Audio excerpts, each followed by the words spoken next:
Many people who come to a wisdom tradition such as Platonism are drawn by the allure of gaining esoteric information.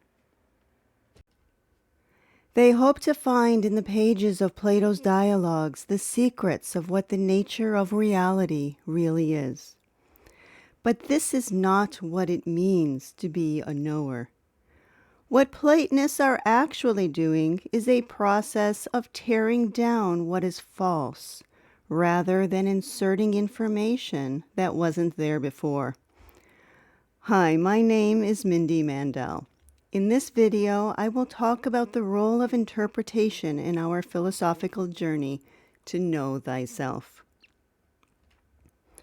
We all grow up in Plato's proverbial cave. To the prisoners who are chained in front of the wall, reality is mistaken for the shadows that are dancing before their eyes.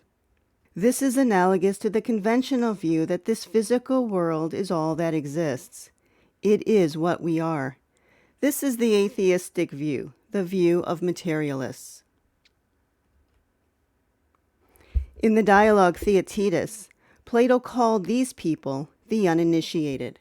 He wrote, "The uninitiated are those who think nothing is except what they can grasp firmly with their hands, and who deny the existence of actions in generation and all that is invisible."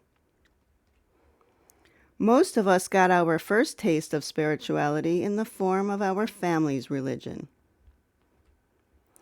This is often taught with the sense that soul is in the body and our identification is with the body.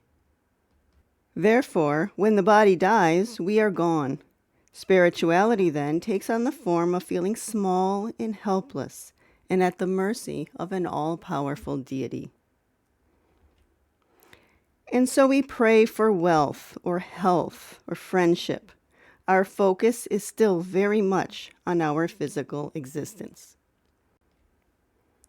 We fill our hearts with faith about that which we are sure is beyond the knowledge of humble creatures like us. Faith is what will save us.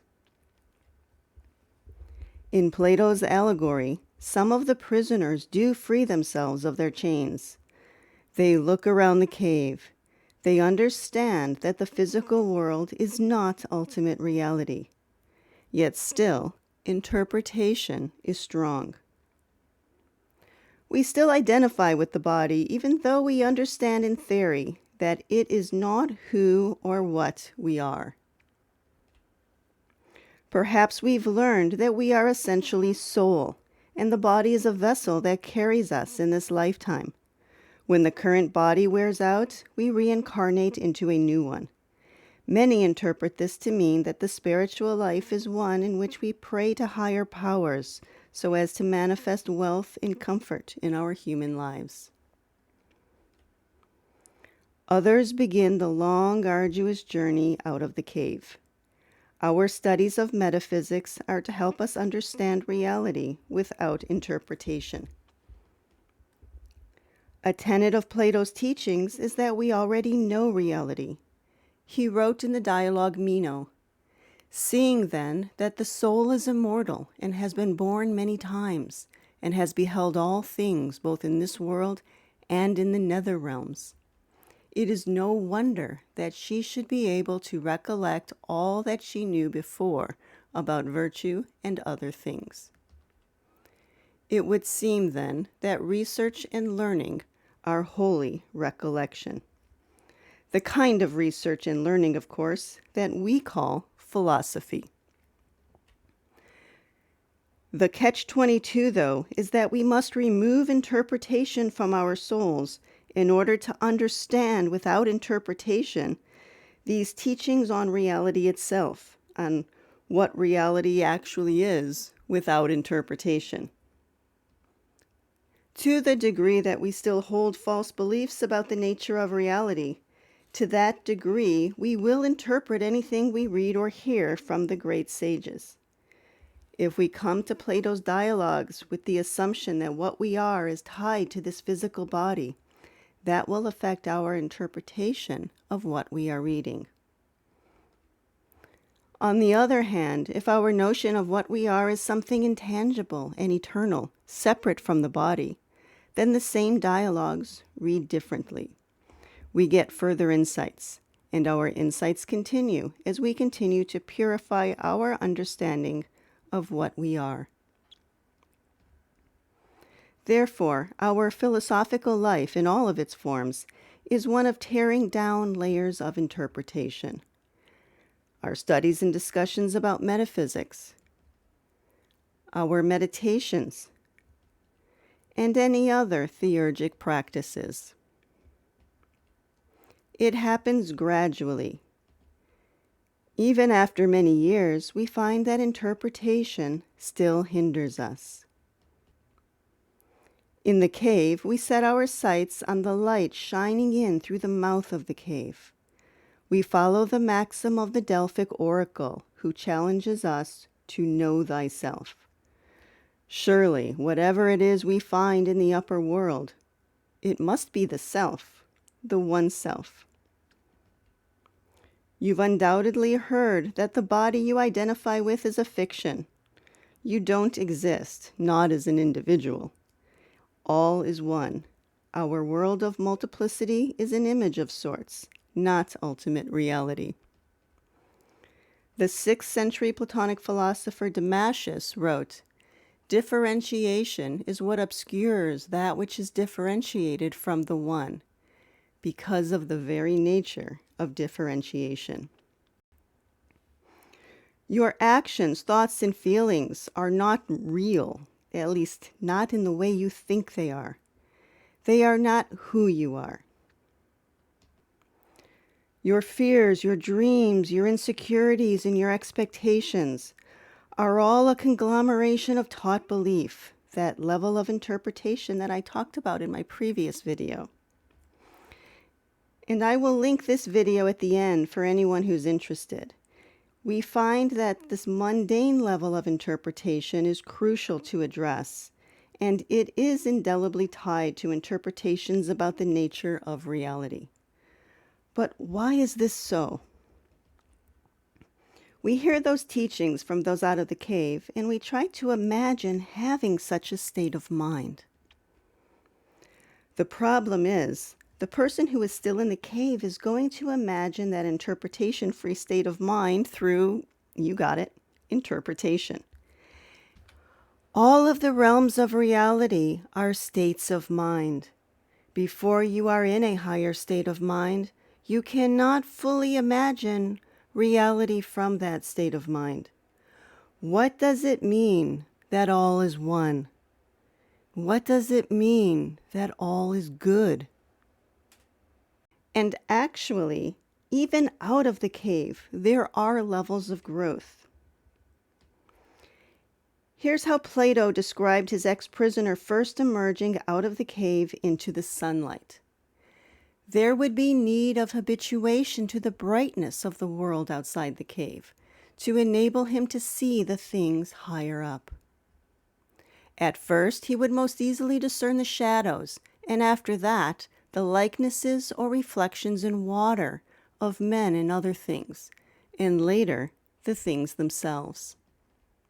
And from these, he would go on to contemplate the appearances in the heavens and the heaven itself, more easily by night, looking at the light of the stars and the moon, than by day, the sun and the sun's light. And so, finally, I suppose, he would be able to look upon the sun itself and see its true nature, not by reflections in water or phantasms of it in an alien setting, but in and by itself, in its own place. And so even out of the cave, interpretation still must be weeded out. That mundane level of interpretation, the one that we would so like to believe we can just rise above, still has its hooks in us. We've heard the stories of enlightenment coming as a burst of energy up the spine. We imagine it's a one-time event, and then we are done. Oh, wouldn't that be nice? It's more accurate to say that our experiences in the upper world of Plato's allegory are also limited by interpretation. That might mean understanding a powerful experience through interpretation, and so falling short of the state of mind that we are aiming for. It is important to keep in mind that wisdom is not an experience in itself. It is a state of mind, one that results in part from the understanding of experience. And so this is one reason why interpretation still poses a problem, even out of the cave. Another consideration is that the experience itself is limited by our own current personal limits. We may hold back out of fear or out of feelings of inadequacy, and so not have the full-blown experience that we have heard so much about. Even these limited experiences, though, can be quite powerful and quite meaningful. It is also normal for limiting self-images to be triggered by these powerful experiences, and so these experiences can be followed by periods of deep sadness or fear. The more powerful the opening, the more powerful the counterattack. Now, I'm not saying this to scare you away from seeking these experiences. Just the opposite, in fact.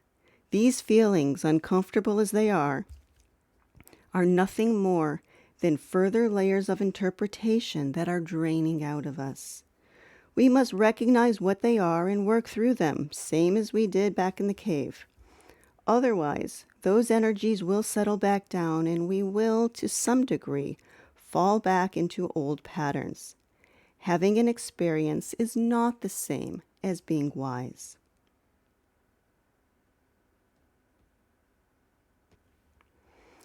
The world inside the cave has great allure, even to someone who has had a powerful awakening experience. The true analogy for this indwelling power in the soul and the instrument whereby each of us apprehends is that of an eye that could not be converted to the light from the darkness except by turning the whole body. In other words, we are still drawn to these old habitual patterns of the person we used to be. We have limiting images about what is practical, or what it means to be a nice person, or what it means to be arrogant. This level of interpretation still wreaks havoc on our philosophical journey, even after we have stepped out into reality.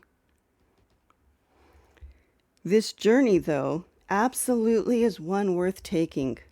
It is the most meaningful journey we can take.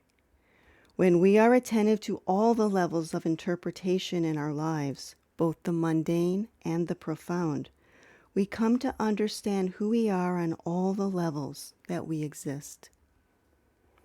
We can go back down into the cave able to interact with others. We are able to be in the world in a way that is true to the vision that we have gained of the whole of which this physical world is a part.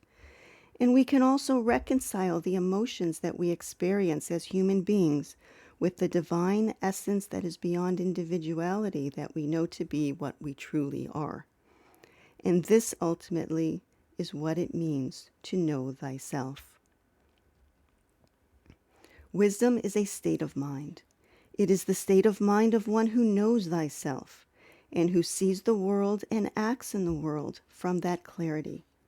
If it were merely information that we were seeking, then reading the right books or talking to the right people would be all it takes.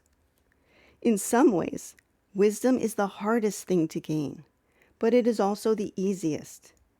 It's the hardest because it takes courage and conviction to do the work on yourself that needs to be done. Yet, it is also the easiest because the knowledge that the wise state of mind results from is knowledge you already have. Learning is nothing more than remembering. And so the challenge of philosophy is to drop the false images that you have been conditioned to identify with. Drop the limitations that come with the human form. And remember what you truly are.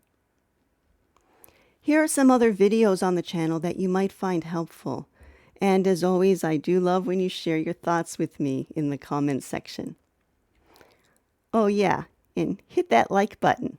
Thanks for watching.